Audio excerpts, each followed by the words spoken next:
So today we are going to talk about the Marxism, terms used by Marxism. We have a lot of terms, but today I use only these because they are like the main terms. They are antagonism, active hostility, bourgeois, the middle classes is like a more than the little classes. Capitalism is a socio-economic system based especially on private ownership of the means of production. Democracy, a system of government by the whole population. Empiricism, a theory that all knowledge is based on experience derived from the senses. Utopia, an imagined community that. So, what is the key concept of the Marxism?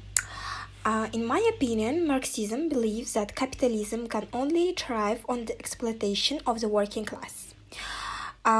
Marxism believes that there was a real contradiction between human nature and the way that we must work in a capital society.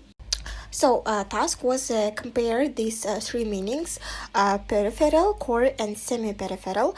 It's like type of the countries, and the peripheral is dependent on core countries for capital and have underdeveloped industry. Core is described as dominant capitalist countries which exploit the peripheral countries for labor and raw materials. Finally, semi-peripheral as I said, core countries own most of the world's capital and technology and have great control over world trade and economic agreements. Peripheral countries generally provide labor and materials to core countries. Semi-peripheral countries exploit peripheral countries just as core countries exploit both semi-peripheral and peripheral countries.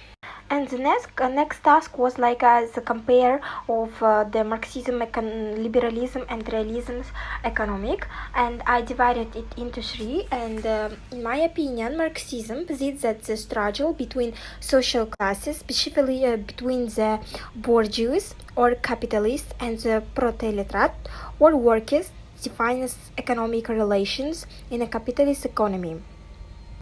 Economic liberalism, also referred to as liberal capitalism, is an economic system organized on individual lines, meaning that the greatest possible number of economic decisions are made by individuals.